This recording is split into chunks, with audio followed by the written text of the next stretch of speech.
नमस्कार प्यारे विद्यार्थियों। आज हम भारद्वाज मुनि के भाग 4 युद्ध न करो का अध्ययन करेंगे।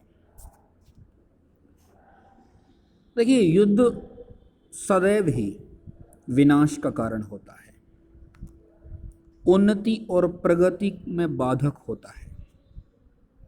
इस बात को हमारे ऋषि मुनियों ने हमेशा उद्घाटित किया और समय समय पर लोगों का, समाज का मार्गदर्शन करके युद्ध को टाला।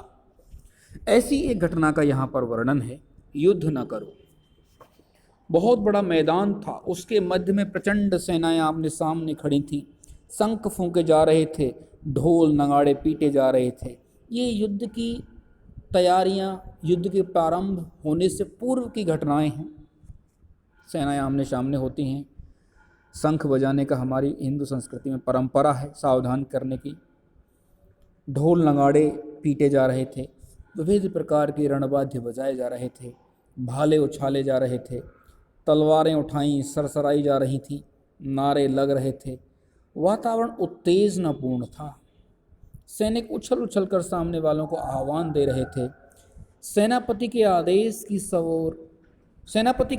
की सब लोग राह देख रहे थे कि सेनानायक आदेश दें और युद्ध प्रारंभ हो। पूरा वातावरण उत्तेजना से भरा हुआ था, युद्ध के लिए सभी तत्पर थे। तभी अपने 200 अनुयायियों के साथ भारद्वाज मैदान में आ पहुंचे, युद्ध के मैदान में आ गए।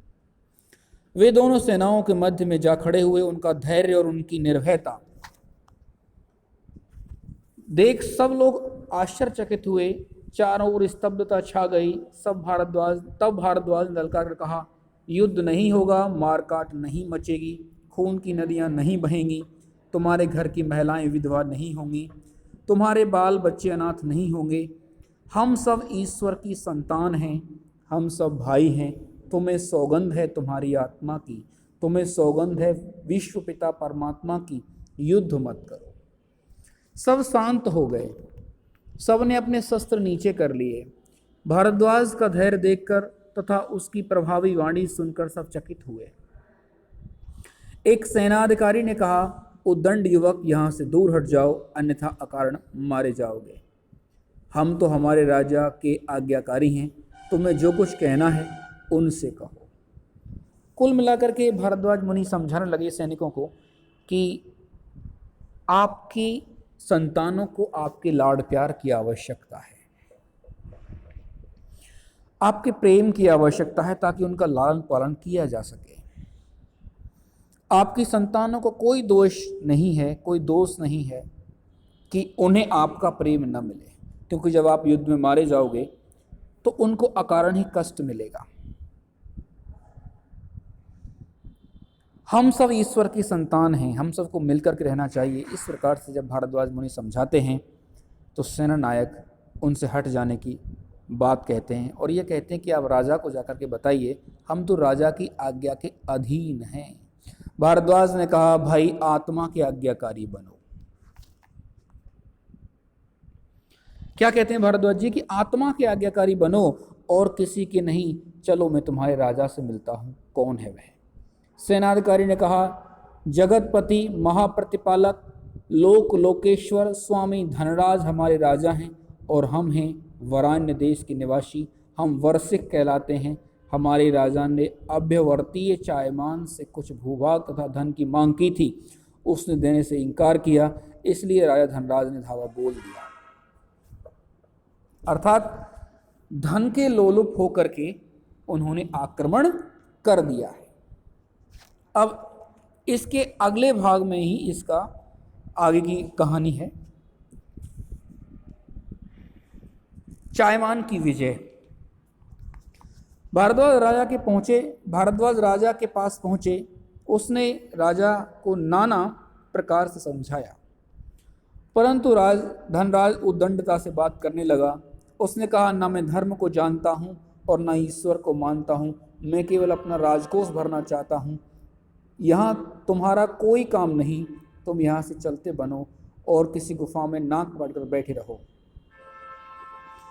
तुम्हें यदि सैनिकों के प्राण जाने का अति दुख हो रहा है तो तुम उस मूर्ख चलायमान से भूमि और धन दिलवा दो।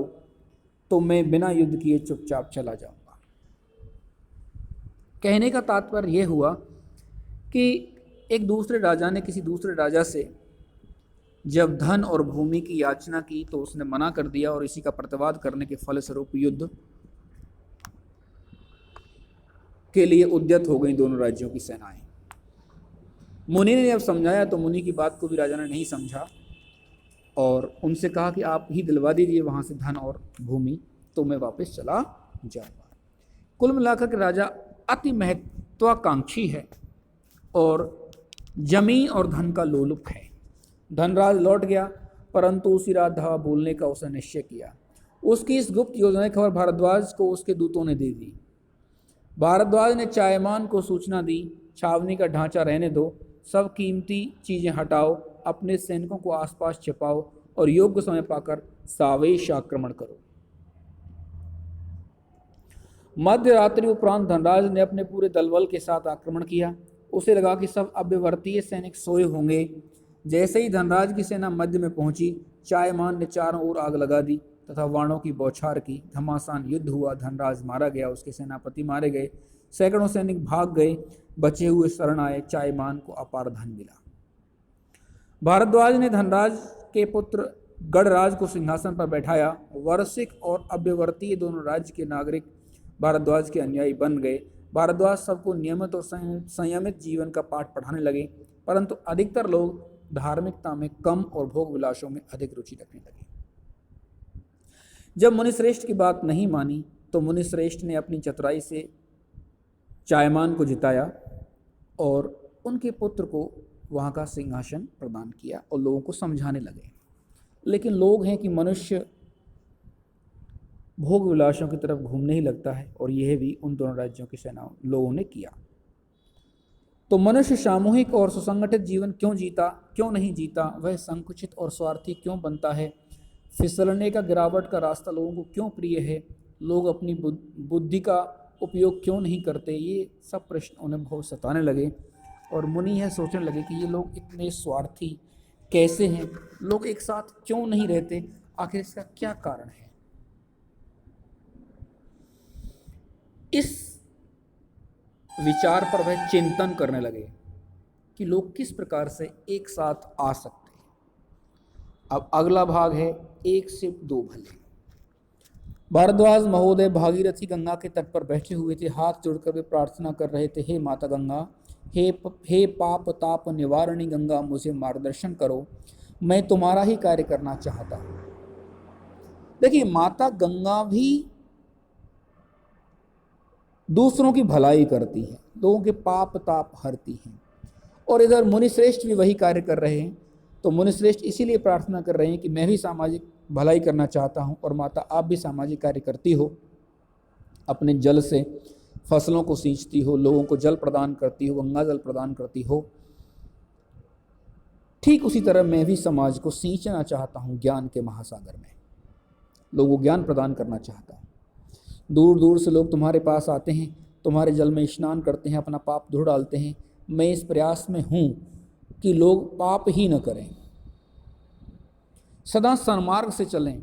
मैं उन्हें बुद्धि से समझाता हूँ, उनकी सद्भावना को आह्वान करता हूँ, फिर भी कालांतर में फिसलते हैं।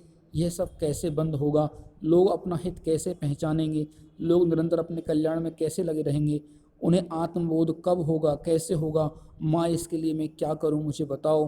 तुम प्रयत्न पुरुष भागीरथ की पुत्री हो, इसलिए मैं तुमसे प्रार्थना करता हूँ। वो कह रहे हैं कि माता, लोग पाप करके, आप में स्नान करके अपने पापों को धोते हैं, लेकिन मैं ये चाहता हूँ कि लोग पाप ही ना करें और ना ही उन्हें धोने की आवश्यकता पड़े। इसका वरदान वो माता गंगा से मांगने का प्रयास करते हैं, प्रार्थना करते हैं। लेकिन गंगा माता कहती हैं कि ऋषिवर भारद्वाज, तुम्हें अवश्य यश मिलेगा। तुम ऐसा वर्ग निर्माण करो जो लोगों को नित्य समझाता रहेगा और उसके हित का उन्हें बोध कराता रहेगा। हजारों लोगों में यह ध्येय भर दो, निराश न बनो, हताश न हो, काम करते रहो, फिरते रहो, समझाते रहो, समान धर्मियों को जोड़ते रहो। मेरा तुम्हें आशीर्वाद है, तुम्हारे कार्य करते रहने से मेरा भार हल्का होगा। अर्थात माता गंगा भी उन्हें आशीर्वाद देती हैं कि तुम अपने इस सद कार्य में, इस सामाजिक कार्य में, इस परहित कार्य में लगे रहो, संलग्न रहो, करते रहो, कुछ न कुछ अवश्य ही मेरा भार कम होगा और लोग समझेंगे, लोग संभलेंगे। जो एक जैसी विचारधाराओं वाले लोग हैं उनको एक साथ जोड़िए। गंगा जी लुप्त हो गई, भारद्वाज वहाँ बैठे रहे। उन्होंने जब आंखें खोली तब उनके सामने एक अधेड़ पुरुष बैठा हुआ था। उसका रंग रूप अच्छा था, उसकी मुख मुद्रा से ऐश्वर्य झलक रहा था, परंतु वह कुछ खिन्न और उदास था। भारद्वाज ने उसे पूछा, तुम कौन हो, यहाँ कैसे आए हो, मुझसे क्या चाहते हो? उस व्यक्ति ने कहा, मैं सूर्यवंशी राजा हूँ, मेरा नाम रिपुंजय है। वरुणा और 80 नदियों के परिसर में मेरा राज्य है। मैं रणसूर तथा पराक्रमी हूँ। मैंने बहुत लड़ाइयाँ जीती हैं तथा शत्रुओं को मार भगाया है। मैंने अपना रिपुंजय नाम सार्थ किया है या सार्थक किया है। कुल मिलाकर के वे राजा बड़ा कष्ट में आता है। सूर्यवंशी राजा है और मुनि से इससे प्रार्थना करता है। तो परंतु प्रजा अधिकाधिक आलसी, कर्तव्य शून्य, स्वार्थी तथा कपटी बन रही है। धर्म के विरुद्ध वर्ताव अधिकाधिक जनों का हो रहा है, यानी अधिक से अधिक लोग धर्म विरुद्ध कार्य कर रहे हैं। मैं इससे उब गया हूँ। ऐसे लोगों का राजा कहलाना मुझे ठीक नहीं लगता। मैं सब कुछ छोड़कर संन्यास लेना चाहता हूँ या फिर डूब कर मरना चाहता हूँ। भारद्वाज ने कहा, आत्महत्या करना महापाप है। राजा क्षुब्ध है अपनी जनता के कृत्यों से, अपनी जनता के द्वेषपूर्ण कर्मों से, और या तो आत्मदाह करना चाहता है या सन्यासी होना चाहता है। लेकिन मुनि श्रेष्ठ कहते हैं कि आत्महत्या नहीं कर सकते, आत्महत्या महापाप है। स्वकर्तव्य से मुंह मोड़कर संन्यास लेना भी गलत है। यानी कि आपका जो कार्य है वह राजा का कार्य होता है लोगों की सेवा करना, लोगों को सन्मार्ग प्रदान करना, लोगों को न्याय देना। आप उस कार्य से भी मुंह नहीं मोड़ सकते। संन्यास लेना भी आपके लिए गलत है। मेरे पास बाहुबल है, तुम्हारे पास बाहुबल है, धन है, सेना है, राजदंड है। तुम चाहो तो संपूर्ण राज्य की जीवन धारा बदल सकते हो। धीरज रखो, उद्यम करो। मैं भी धैर्य का प्रसार करना चाहता हूँ। चलो आज से, अभी से तुम हम मिलकर काम करेंगे। वाराणसी को ही हम अपना केंद्र बनाएंगे। इस परिसर में अनेक राजऋषियों ने सैकड़ों अश्वमेध यज्ञ किए हैं।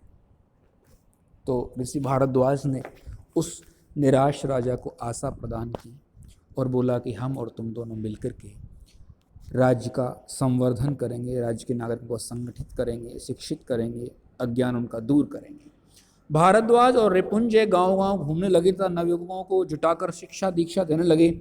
उनसे प्रेरणा लेकर अनेकों ने जीवन व्रत लिया और वे इसी विचारधारा का प्रचार प्रसार करने लगे। धीरे धीरे समूचे राज्य का ही नहीं, आसपास के अनेक राज्यों का जीवन ही बदल गया। मानो स्वर्ग पृथ्वी पर उतर आया हो। बनारस श्रेष्ठ जीवन का अर्थात आध्यात्मिक, धार्मिक, परोपकारी जीवन का केंद्र बन गया। वाराणसी आज भी धार्मिक जीवन पद्धति का केंद्र है। राजा रिपुंजय को उसकी सूर्य भक्ति के फलस्वरूप नया अभिधान प्राप्त हुआ। सब लोग उसे देवोदास कहने लगे, यानी कि सूर्य का दास कहने लगे। बनारस भारद्वाज तथा देवोदास का नाम 10 दिशा में फैल गया। भारद्वाज अग्नि पूजक थे, वे देवोदास सूर्य पूजक थे। दोनों सर्वत्र प्रकाश निर्माण करना चाहते थे। दोनों कहते थे तमसो मा ज्योतिर्गमय।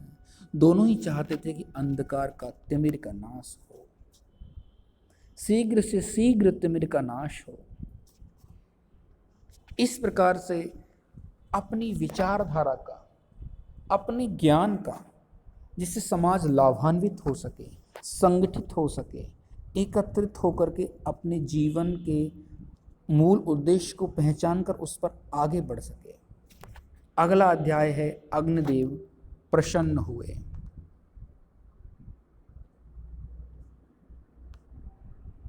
अगला अध्याय है अग्निदेव प्रसन्न हुए।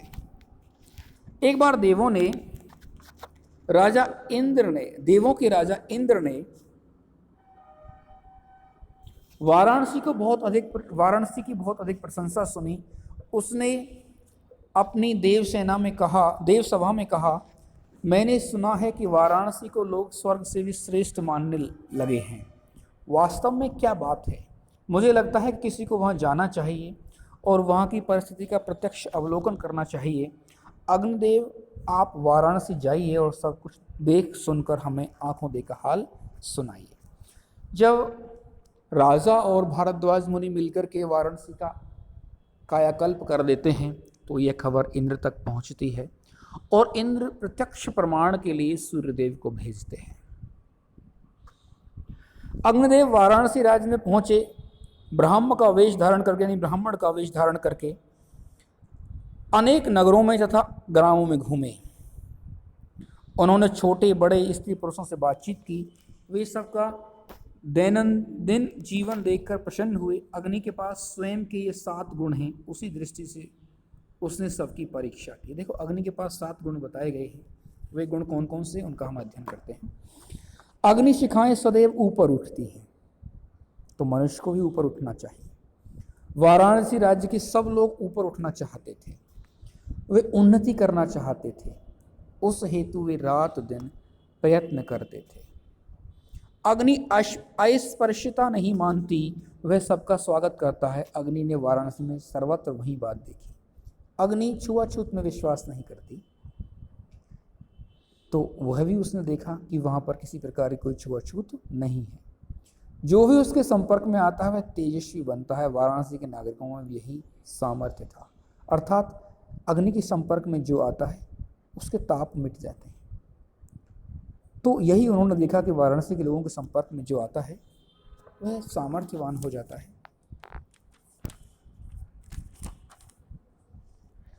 अग्नि का एक गुण और है, अग्नि प्रकाश देता है, अंधकार नष्ट करता है, क्योंकि प्रकाश बुराइयों का नाश करने वाला है, अंधकार को नष्ट करने वाला है। वाराणसी के नागरिक भी रात दिन अज्ञान रूप, दरिद्र रूप तथा दुख रूप अंधकार से लड़ते रहते हैं और जहां तहां ज्ञान, ऐश्वर्य तथा सुख की ज्योति जलाते हैं। इसी तरह अगला गुण है, पैर लगने पर अग्नि अवश्य जलाता है। ठीक उसी प्रकार वाराणसी में हर अपराधी को दंड अवश्य दिया जाता है, यानी वाराणसी में दंड का विधान है। अग्नि को यदि आप स्पर्श करने की कोशिश करोगे तो वह जला देती है। अग्नि प्रेरक, पाचक, क्योंकि हमारे पेट में भी एक अग्नि जलती है जो हमारे भोजन को पचाती है। हम भी कहते हैं कि कोई मनुष्य ठंडा तो नहीं है। ठंडा होने का मतलब है कि उसकी जो अंदर जो अग्नि जल रही है वह समाप्त हो गई और वह मर जाता है। तो हमारा टेम्परेचर भी जो डॉक्टर नापते हैं तो उसके हिसाब से रहता है। तो हमारे अंदर भी अग्नि होती है, तो अग्नि प्रेरक होती है, अग्नि पाचक होती है, नव निर्माणक है, साथ साथ वह संहारक भी है। वाराणसी के नागरिक ब्रह्मा विष्णु शंकर जी की उपासना करते हैं। कुल मिलाकर के यह बात है, अग्नि का एक गुण है निर्माण करना और दूसरा गुण है संहारक। ऐसा ही वहाँ के लोगों में भी मिलता है। अग्नि का स्वरूप सुंदर तथा आकर्षक रहा करता है। वाराणसी के नागरिक भी बहुत सुंदर थे। देव, यक्ष, गंधर्व तक इंद्र उनके समान फीके लगते थे। वाराणसी के छोटे नागरिक, वहाँ के स्त्री पुरुष अग्नि की सच्ची उपासना में लगे रहते थे। वहाँ घर घर छोटे बड़े यज्ञ होते थे, अर्थात हमारे वेदों की जो परंपरा थी, जो वेद परंपरा थी, उसका पालन होता था तथा सर्वत्र स्वाहा स्वाहा सुनाई देता था। यह सब देखकर सुनकर अग्निदेव बहुत प्रसन्न हुए कि वाराणसी राज्य के नगर नगर में, गांव में, घर घर में रम गए। वे स्वर्ग, देव सभा, इंद्र सबको भूल गए और वहीं रहने लगे, अर्थात स्वयं अग्निदेव भी वाराणसी के स्थायीवासी हो गए।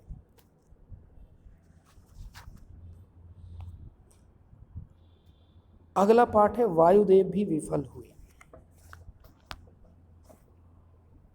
बहुत दिन बीत गए, जब अग्निदेव वहां से नहीं लौटे तो इंद्र को चिंता हुई कि पृथ्वी पर ऐसा क्या हो रहा है। बहुत दिन बीत गए, अग्निदेव स्वर्ग नहीं लौटे।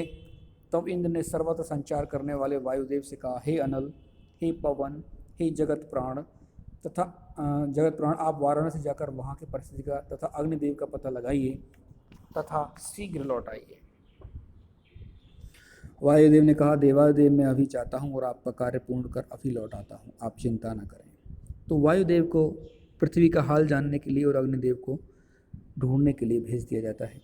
वायुदेव बड़े वेग से निकले और सौ सौ करते हुए वाराणसी पहुँचे, परंतु नगर में प्रवेश करते ही वे चकित हुए और रुक गए, क्योंकि वहाँ घर घर में प्राणायाम चल रहा था।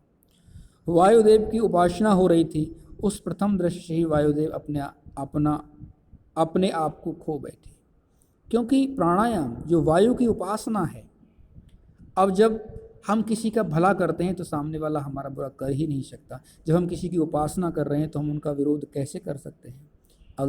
वायुदेव के साथ भी ऐसा ही हुआ। प्रवहन, शीतलता अर्थात बहना, स्पर्श, ज्ञान, ये उनके कुछ गुण हैं, वायुदेव के गुण हैं। प्रवहन, शीतलता अर्थात बहना, लगातार बहते रहना, तो वहाँ भी ज्ञान की गंगा बह रही है। स्पर्श ज्ञान, किसी को भी छू करके बता देना या पास गंध आने से बता देना कि कौन है। गंध वाहकता, यानी गंध से बता देना कि ये कौन है। स्वच्छता, स्वच्छता परम आवश्यक है। स्वच्छता रखना, कचरा नष्ट करना, प्राणों का नियंत्रण, सर्वत्र संचार करना, सभी क्षेत्रों में प्रवेश तथा आधिपत्य, सबको उड़ा देना, प्रलय तथा निर्माण करना, ये वायु के 7 गुण हैं।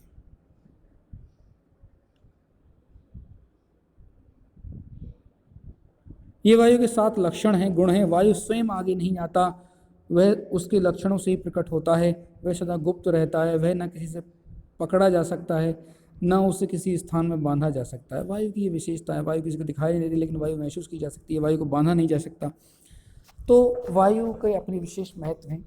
उन महत्वों के माध्यम से हम वायु के विषय में जान रहे हैं। वाराणसी के सब नागरिकों में वायुदेव को अपनी सब गुण प्रतीत भरे दिखाई दिए। जब उन्होंने देखा कि जो मेरे गुण हैं ये सही प्रकार से इन लोगों में भी हैं, तो मैं इनका अहित कैसे कर सकता हूँ। वे लोग छोटे मन के नहीं थे, वे समूचे विश्व को अपना घर मानते थे और मानव मात्र को भाई मानते थे। वे सब दूर सबके घर आते जाते थे। वे अच्छी अच्छी बातें घर घर पहुँचाते और सबको सुखी बनाते। वे सुबह शाम प्राणायाम करते, फलस्वरूप वे दीर्घायु बनने थे। दीर्घायु भी बने थे। वे महाबलशाली थे।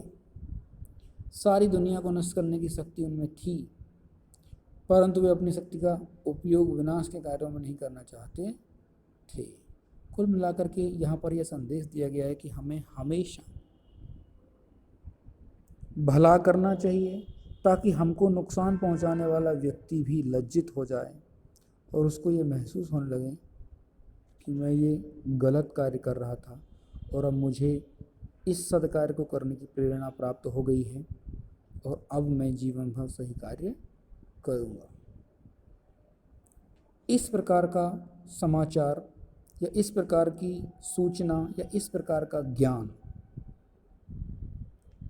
भारद्वाज मुनि ने अपने पूरे राज्य में, पूरे समाज में दिया, जिसको देख करके वायुदेव भी प्रसन्न हो जाते हैं और वायुदेव कोई सूचना इंद्र को नहीं पहुंचा पाते।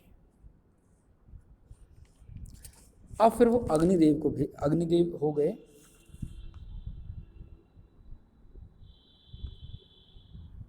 तो वायुदेव विफल हो जाते हैं और वायुदेव के बाद नंबर आता है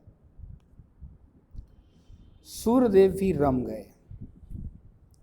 अब सूर्यदेव को वाराणसी भेजा है इंद्र ने, तो वो भी क्योंकि सूर्य की उपासना कर रहे हैं, मंत्रोच्चारण कर रहे हैं वहाँ के लोग। बहुत दिन बीत गए फिर भी वायुदेव लौटे नहीं, क्योंकि हमारे वेदों में 33 कोटि अर्थात 33 प्रकार के देवता माने गए हैं। 11 आकाशीय देवता, 11 पृथ्वी देवता और 11 जल देवता। और हमारी पूरी वैदिक परंपरा, पूरा हमारा वेद ज्ञान इन्हीं पर आधारित है। अनेक मंडल हैं, अनेक सूक्त हैं जिनमें उनका वर्णन मिलता है। और इसी का प्रचार प्रसार भारद्वाज जी ने वाराणसी में किया। बहुत दिन बीत गए फिर भी वायुदेव लौटे नहीं। यह देखकर इंद्र ने सूर्य से कहा, हे चंड किरण, हे सहस्रारश्म, हे अग्नि और वायु, जहाँ गए वहीं के हो गए। अब मेरी आपसे प्रार्थना है कि आप उन दोनों को खोज लाएं तथा वाराणसी की वास्तविक स्थिति का पता लगाएं। सूर्यदेव ने कहा, देवादिदेव, मैं अभी रूप बदलकर वाराणसी जाता हूँ। एक गरीब ब्राह्मण का रूप लेकर सूर्यदेव भी वाराणसी पहुँच जाते हैं। उन्होंने वहाँ देखा कि सब लोग अति प्रभात में ही उठ गए और सूर्य को जल चढ़ा रहे हैं, सूर्य की पूजा कर रहे हैं। वह दृश्य देखकर सूर्यदेव प्रसन्न हुए। उन्होंने हर घर में झांक कर देखा, वहाँ बालक पूर्व की ओर मुँह किए खड़े थे, अर्थात वो सूर्य नमस्कार कर रहे थे या देव स्तुति कर रहे थे। उन्होंने हाथ जोड़े थे और वे सूर्य स्तुति कर रहे थे। ध्येय सदा सवित मंडल मध्यवर्ती नारायण सरसिजासन सन्निवीतः केयूरवान् मकरः कुंडलवान् किरीटी हारी हिरण्मयोबुधुत शंख चक्र। फिर सब बालक शास्त्र शुद्ध पद्धति से समंत्रक तथा टांग नमस्कार करने लगे। घर घर से सूर्य के नामक घर घर से सूर्य का उच्चारण होने लगा या सूर्य नाम का उच्चारण होने लगा। ओम मित्राय नमः, ओम रवये नमः, ओम सूर्याय नमः, ओम भानवे नमः, ओम खगाय नमः, ओम पुष्पै नमः, ओम हिरण्यगर्भाय नमः, ओम भास्कराय नमः, ओम अकार्याय नमः, ओम हिरण्यगर्भाय नमः, ओम मरीचे नमः, ओम आदित्याय नमः, ओम पुष्पे नमः, ओम शवित्रे नमः, ओम अर्काय नमः, ओम भास्कराय नमः, ओम श्री सवित्र सूर्य नारायणाय नमः। यह क्रम बहुत देर तक चलता रहा। किसी ने 24, किसी ने 36 तो किसी ने 125 सूर्य नमस्कार लगाए। अब ऐसी स्थिति में सूर्य भी परेशान हो गए, भ्रमित हो गए कि मैं इन लोगों के साथ क्यों न रहूं, ये मेरे उपासक हैं, मेरे भक्त हैं। ये सब देखकर सूर्यदेव अति आनंदित हुए। उन्होंने हाथ उठाकर पूरे वाराणसी नगर तथा राज्य भर को आशीर्वाद दिए। उसी क्षण सब बालकों के मुख दिव्य आभा चमकने लगे। सूर्य के प्रमुख 7 तत्व इस प्रकार हैं। अब सूर्य के भी 7 तत्व हैं। सूर्य स्वयं नित्य जलते रहता है। वह संपूर्ण विश्व को बलिदान का पाठ पढ़ाता है। सूर्य के उदयास्त नियमित समय पर होते हैं, बिल्कुल सूर्य समय के पाबंद होते हैं। उसे देखकर सब लोग अपने कार्यक्रम निर्धारित करते हैं। उसे देखकर फूल खिलते हैं, हवाएं बहने लगती हैं तथा पक्षी घोंसले से बाहर निकलते हैं। सूर्यास्त के समय घोंसले में वापस जाते हैं। सूर्य सर्वस्त्र उत्साह, आनंद, आशा तथा महत्वाकांक्षा निर्माण करता है। सूर्य हजारों ग्रह नक्षत्रों का शास्ता तथा नियंता है। वह नेतृत्व गुणों से परिपूर्ण है और वाराणसी के लोग भी नेतृत्व गुणों से परिपूर्ण थे। सूर्य का एक नाम है मित्र। वह सबका मित्र है। वह सारी दुनिया का हित करता है। तो वहाँ के लोग भी इसी प्रकार के थे, सब लोगों की सहायता करते थे। वह प्रकाश के देवता है। वह अंधकार को नष्ट करता है। अंधकार आश्रय से जीने वाले भूत प्रेत पिशाचों को, माघ, सिंह आदि श्वापदों को तथा चोर, चाकू, राक्षस आदि दुष्ट प्रवृत्ति के लोगों को वह भगाता है। यानी सूर्य प्रकाश का द्योतक है और सारी दिव्य शक्तियां प्रकाश में ही रहती हैं। सारी आसुरी शक्तियां अंधकार में रहती हैं और सूर्य विरोधी है अंधकार का, इसलिए चारों तरफ आनंद ही आनंद है। वह सबसे बड़ा वैद्य है। उसके प्रतिदिन के दर्शन मात्र से सब रोग नष्ट हो जाते हैं। सूर्य एक वैद्य के रूप में कार्य करते हैं। जब हम लोग जल चढ़ाते हैं सुबह, तो उससे हमें आरोग्य हमारा सही रहता है, हमें लाभ मिलता है। सूर्य का पूजन करने से वह पूजा सीधी परमेश्वर तक पहुंचती है। सूर्य परमेश्वर का प्रतीक है। वह पंच परमेश्वर का प्रतिनिधि है। परमेश्वर तेज रूप तथा चेतन रूप है। सूर्य से वही सब बातें प्राप्त होती हैं। यानी ईश्वर जो है वह चेतना रूपी है, सर्वव्यापी है और सूर्य भी कुछ कुछ ऐसा ही है। उसका प्रकाश सभी जगह जाता है, सभी को चेतना प्रदान करता है। तो इस प्रकार ये सूर्य के गुण हैं। सूर्य ने देखा कि वाराणसी सूर्योपासक है, वहाँ नित्य निवास करने तथा उसने सोचा। भारद्वाज और देवोदास से मिलकर सूर्य को बहुत आनंद हुआ। भारद्वाज का अर्थ है भरण पोषण करने वाला, अर्थात सूर्य, और देवोदास का अर्थ है सूर्य भक्त। सूर्य भी इंद्र सभा में वापस नहीं लौटा और वह भी वहीं पर रह गया। रम गए सूर्य महाराज भी।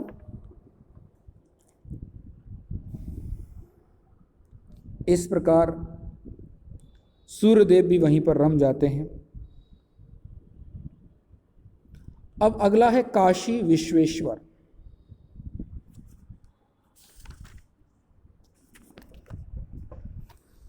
अग्नि वायु सूर्य जब नहीं लौटे तब इंद्रदेव बड़े अचंभे में पड़ गए। उन्होंने देव से वहाँ प्रश्न किया, अब क्या किया जाए, अब किसको भेजा जाए। तब भगवान शिव शंकर खड़े हुए। उन्होंने कहा, देवराज इंद्र, मैं वाराणसी जाता हूँ तथा आपका काम पूर्ण रूप से करके आता हूँ। इंद्र ने कहा, कहीं आप भी वहीं के वहीं ना हो जाएं, आप तो भोलेनाथ हैं, आशुतोष हैं, आपको भी वे लोग आकर्षित कर लेंगे।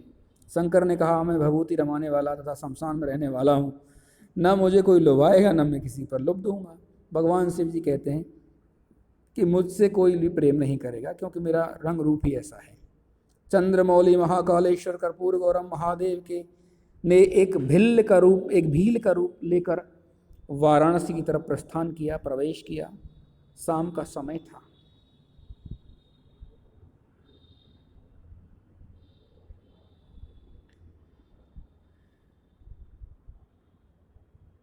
मंदिरों में आरती हो रही थी, अनेक घरों में शिव जी की पूजा हो रही थी। घरों से ओम नमः शिवाय की ध्वनि निकल रही थी। कहीं शिव महिमा स्रोत का पाठ हो रहा था तो कहीं रुद्री का पाठ हो रहा था। संपूर्ण वातावरण शिव था, पवित्र था, मंगलमय था। उसे देख शिव भी इतने प्रसन्न हुए कि उन्होंने डमरू बजाते हुए नृत्य प्रारंभ कर दिया। अर्थात शिव भी वहीं के हो गए। सब ने पहचान लिया, ये तो भगवान शिव शंकर हैं। सब ने गर्जना की, हर हर महादेव। किसी ने कहा जय जय भोलेनाथ की। कोई गाने लगे, डिमिक डमरू बाजे, शंकर भोला मगन भये।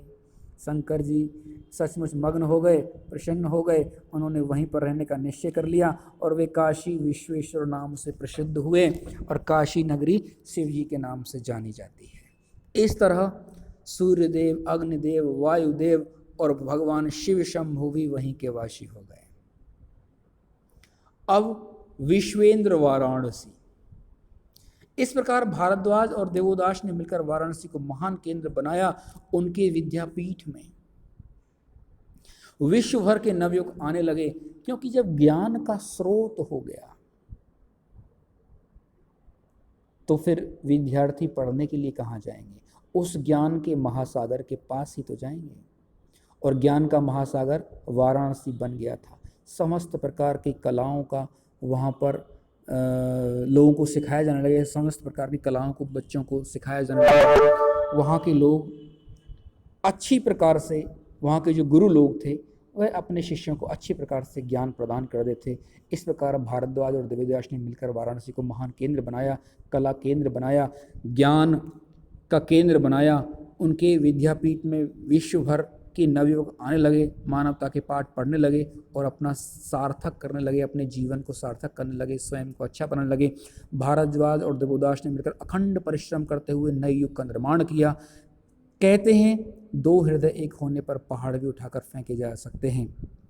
भारद्वाज और देवोदास ने वही कार्य कर दिखाया। यानी दोनों ने, राजा जो देवोदास बन गए थे उन्होंने और भारद्वाज ने संपूर्ण काशी को आलोकमय कर दिया, प्रकाशमय कर दिया, ज्ञान रूपमय कर दिया। उनके रूप में ब्रह्म तेज और क्षात्र तेज एकत्र आ गए थे। क्योंकि जो भारद्वाज थे वो ब्रह्म तेज थे और देवोदास जी वो राजा थे तो क्षात्र तेज थे। तो दोनों तेज जब मिल गए, उनके रूप में बुद्धि और पराक्रम का संयोग हुआ। वे दोनों यही लोक छोड़कर चले गए। हजारों वर्ष बीत गए, परंतु आज भी गंगा जी की गरजती हुई लहरों से भारद्वाज और देवोदास के नाम सुनाई देते हैं। अर्थात ईश्वरीय शक्ति और अपने कर्म के बल पर भारद्वाज जी ने काशी में समस्त श्रेष्ठ गुणों का संचार कर दिया काशी के लोगों में। तो धन्यवाद प्यारे विद्यार्थियों। भारद्वाज जी के पूरे जीवन काल से हमें यह शिक्षा प्राप्त होती है कि हमें सदैव निरंतर प्रयास करते रहना चाहिए और सामाजिक कार्यों में संलग्न रहना चाहिए, दूसरों का हित साधन करना चाहिए। धन्यवाद प्यारे विद्यार्थी।